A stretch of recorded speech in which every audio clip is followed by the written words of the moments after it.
Oh God. Oh Jesus. Oh jeez. And that's pretty much what's gonna be your reaction to the gameplay as you pretty much get through the game, guys. So let's see why. Hi, I'm Albert. Hi, I'm Danny. Hi, I'm Jazz. Hi, I'm Toby. Welcome to Gamer State.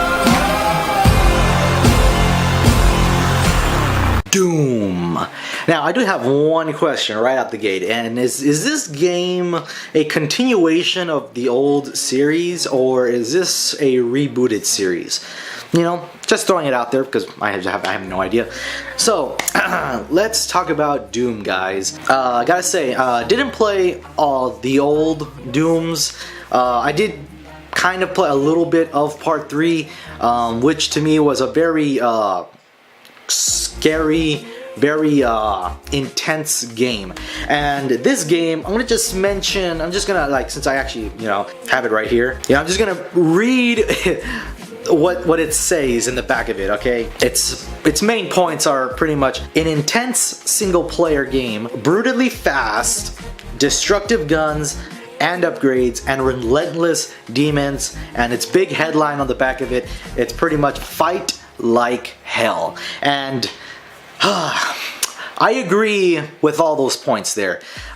This game by far is one of the fastest games that require very fast hand-eye coordination, really quick reaction time. Destructive guns, I also agree. It's the sheer amount of guns that are in this game is astonishing. They're all awesome, and the demons are, there's just so many demons in this game. There's so much variety, and how they're all different from each other, and their different styles of attacks. You know, it's very cool to see, you know, a developer like this come up with so many different variations, and, you know, the different way they attack. Now I'm saying that, I'm giving it praise for that, but now I'm also going to be talking about why I think it's a huge pain in the ass. Like I said, the guns are they're vast. However, they do resemble themselves in a very specific way. To kind of talk about the guns, there's one prominent one, it's the shotgun, and then you later on in the game you get the super shotgun, which is just a double barrel kind of a saw-off shotgun, and then you get an assault rifle, and you get a chain gun, and then so on and so forth. Apparently the guns just start to kind of look the same as other guns, and then they start sharing ammo, which I guess then it ends up coming down to what do you prefer in certain situations, which is fine, but I would have much rather, you know, have the guns be different instead of being so similar, and that the fact that all the guns, it's pretty much 2 guns for every type of ammo. So the shotguns obviously share shotgun ammo, and the assault rifle and the chain gun obviously share, you know, assault rifle ammo, you know, and so on and so forth.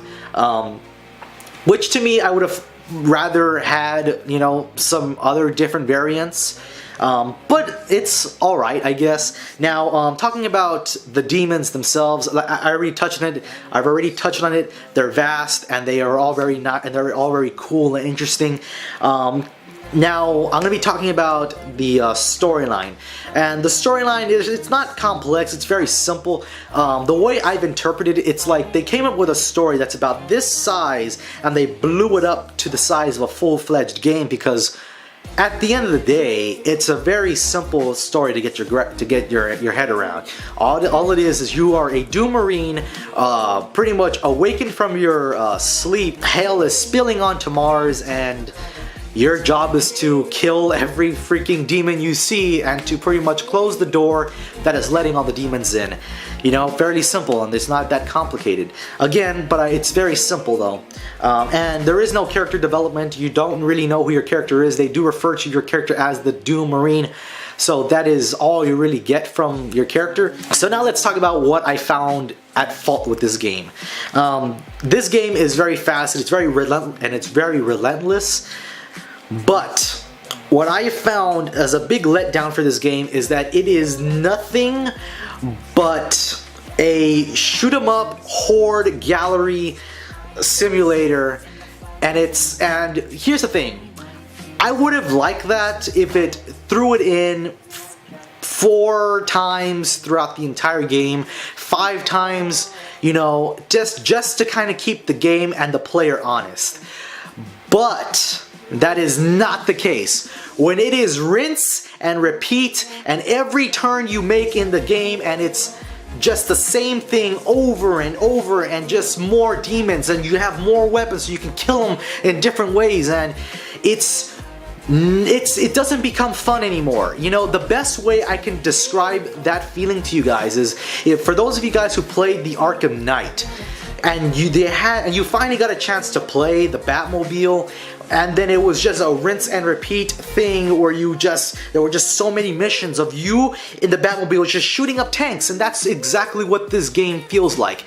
It's so many, and at most you do the same thing 6 times, 7 times, and it's do this over and over and over again. It doesn't become fun anymore. It becomes stressful, and it becomes like you're just trying to get through it. It just becomes a grind, and really, to me, I don't find that appealing. You know, I would have much rather have it in this case. And the same thing in the Arkham Knight, it would have been less would have been more, and it would have been a much better game. I'm saying that to say this, that this game, it may just be a shoot 'em up horde simulator, but it doesn't mean that this game it's just bad. It's not.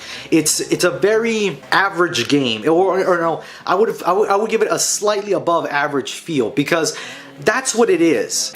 Now, I will say that the boss battles, or the mini bosses that you face when it's not that horde simulator, the bosses are very cool. They're very unique.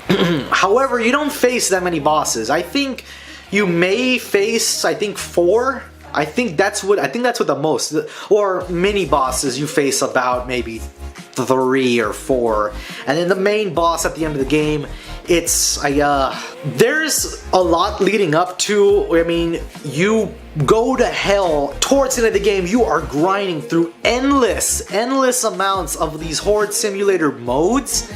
And then once you finally face the final boss, and you kick that final boss's ass, and you get to the ending cutscene of the game, it is so heartbreaking. It is like you fought your way to get to and defeat the final boss, and you did all this shit, and you get let down in this way.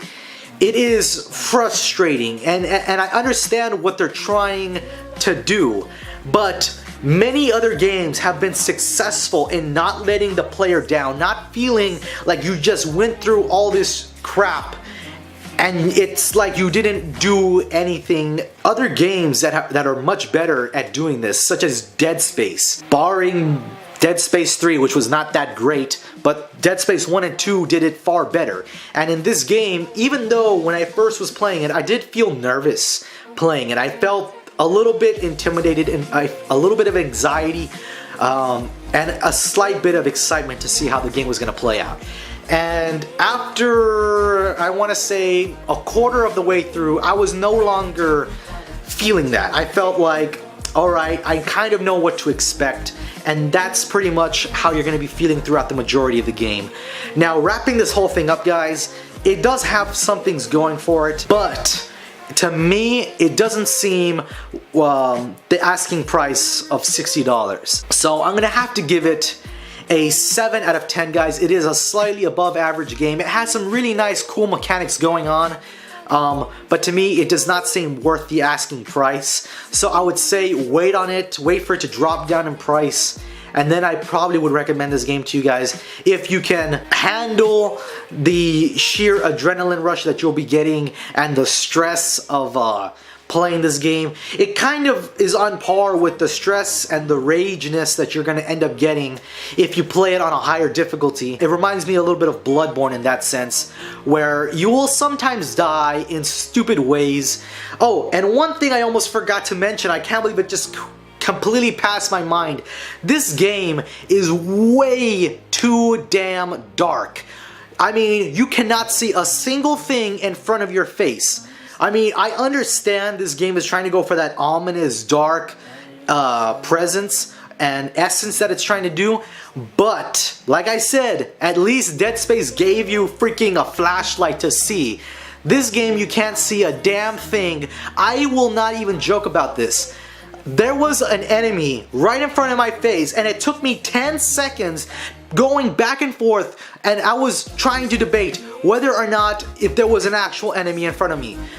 And until finally it just like, you know, like swiped in front of my face, I ended up deciding to light that bitch up. When you cannot see the enemies in front of you, when you cannot see a clear path, and you end up falling to your death multiple times throughout the game, that too is dumb and it's not great. There is no great lighting in this game. There are several levels where the lighting is actually great. Those levels are more, you're gonna see more of those levels in Hell, which I would think has less light in it, and it's completely dark on Mars. It's so frustrating. Okay guys, so I've rambled on long enough. Okay, you guys know what my rating is. That's pretty much the end of the video, guys. I hope you guys enjoyed it, and if you did, by all means hit that like button. And if you guys disagree with me, which is fine, you know, everybody has their own opinions, by all means leave it in the comment section below. I'll be sure to check that out. If you thought this video completely sucked, there's a dislike button right down there for you to press. As well as if you did like this video, by all means go ahead and subscribe to my YouTube channel. We'll have more content coming your way, and we'll see you guys in the next video. Peace.